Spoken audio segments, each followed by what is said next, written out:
Create new YouTube thumbnail, একটি blank page open হয়েছে। একটু জুম করে নেই, দেখতে সুবিধা হবে। তারপর এলিমেন্টস, এখানে আমরা সার্চ করব ব্যাকগ্রাউন্ড। এখানে আমরা অনেক ধরনের ব্যাকগ্রাউন্ড দেখতে পারবো। এখানে ক্লিক করলাম গ্রাফিক্স, আমরা যাব ফটো। ফটোসে যাওয়ার পর আমরা এই ব্যাকগ্রাউন্ডটা ক্লিক করার পর এটি চলে আসবে আমাদের ক্যানভাসে। তারপর এটিকে টেনে পুরো ক্যানভাসে বসিয়ে দেব। এটা ক্রস করে দিয়ে আমরা আবার এলিমেন্টসে আসলাম। এখান থেকে আমরা সার্চ করব গ্রেডিয়েন্ট। এখান থেকে আমরা আমাদের পছন্দ মতো একটি গ্রেডিয়েন্ট চুজ করব। তো আমি এটি সিলেক্ট করলাম, একটু ব্লু টাইপের গ্রেডিয়েন্ট, এবং এটাকে টেনে পুরো স্ক্রিন জুড়ে আমরা বসিয়ে দিব। তারপর হচ্ছে ট্রান্সপারেন্সি, এখান থেকে আমরা ট্রান্সপারেন্সিটা কমিয়ে দিব যাতে পিছনের ইমেজটা একটু দেখা যায়। তা আমি এখানে 50% করে দিলাম। তারপর শেয়ার, ডাউনলোড, এবং পিএনজি ফরম্যাটে আমরা ডাউনলোড করব।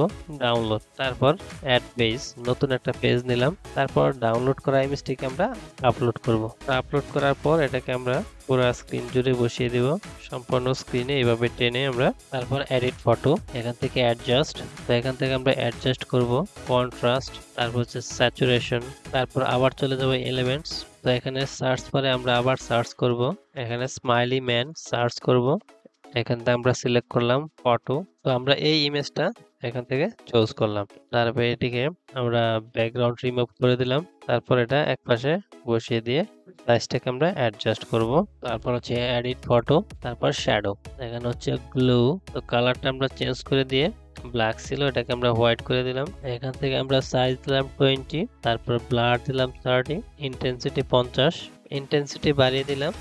তারপর আবার চলে আসলাম এখানে।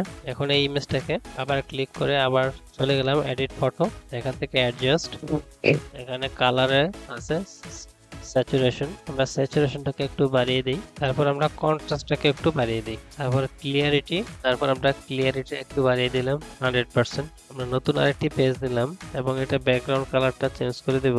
আমরা প্রথমে ব্ল্যাকটা নিলাম, এই ছবিটিকে টেনে অ্যাডজাস্ট করে দিলাম স্ক্রিনের সাথে। তারপর চলে আসলাম টেক্সট, অ্যাড এ হেডিং, এখানে আমাদের নির্দিষ্ট যে টেক্সট আছে এটা আমরা টাইপ করব। তো আমি এখানে টাইপ করলাম ইউটিউব, এবং এখান থেকে একটা বোল্ড ফন্টস চুজ করলাম অ্যান্টন। তারপর এটাকে একটু বড় করে দিলাম, লেটার স্পেসটা একটু বাড়িয়ে দিই। তারপর এটাকে ডুপ্লিকেট করি, এখানে আমাদের সেকেন্ড লাইনের যে টেক্সট আছে এটা আমরা টাইপ করব। একইভাবে আর একটা ডুপ্লিকেট করি, ডুপ্লিকেট করার পর আমরা আমাদের কাঙ্ক্ষিত যে টেক্সট যেটা ছিল 3 নাম্বার লাইনে সেটা আমরা এখানে টাইপ করব। তাহলে আমার টোটাল মেসেজটা হলো ইউটিউব ভিডিও থাম্বনেল। এবং সবগুলো টেক্সট একসাথে সিলেক্ট করে একটু টেনে বড় করে দেই। তো মাঝখানে টেক্সটটাকে সিলেক্ট করার পর এখানে আমরা চলে আসলাম অ্যাপসে আসার পর এখানে আমরা সার্চ করব টাইপ গ্রাফ অথবা টাইপ গ্রেডিয়েন্ট। তো আমাদের মেইন টেক্সট যেটা ছিল এখানে আমরা পেস্ট করলাম, এখানে ফন্ট যেটা সেটাই থাক। এখান থেকে যে গ্রেডিয়েন্ট কালারগুলো আমরা দিব এখান থেকে চেঞ্জ করতে পারবো। তো এইভাবে আমি 3টা কালার সিলেক্ট করলাম এবং আমার গ্রেডিয়েন্ট কালারটা হয়ে গেল।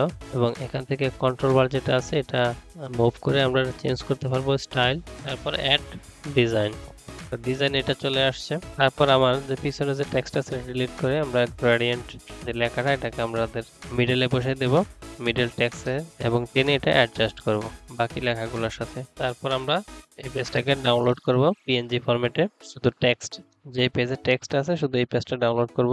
এটা হচ্ছে আমাদের 3 নাম্বার পেজে আছে এবং এটা ডাউনলোড করলাম। ডাউনলোড করা ইমেজটাকে আমরা আপলোড করলাম, আপলোড করে আমাদের যে পেজে মডেলের ছবি আছে সেখানে আমরা পেস্ট করলাম। তারপর আমরা ইমেজের উপরে লেখাটাকে অ্যাডজাস্ট করে দিচ্ছি। তারপর ইমেজে ক্লিক করে এডিট ফটো, তারপর আমরা চলে যাব শ্যাডো, এখান থেকে গ্লো, এখান থেকে আমরা গ্লো এফেক্ট দেব, এখান থেকে আমরা সাইজটা চেঞ্জ করে দেব। তারপর ব্লার, এটার অ্যামাউন্টটা চেঞ্জ করে দেব। তারপর অ্যাঙ্গেল যেটা সেটাই থাক। তারপর ইন্টেন্সিটি একটু বাড়িয়ে দেব।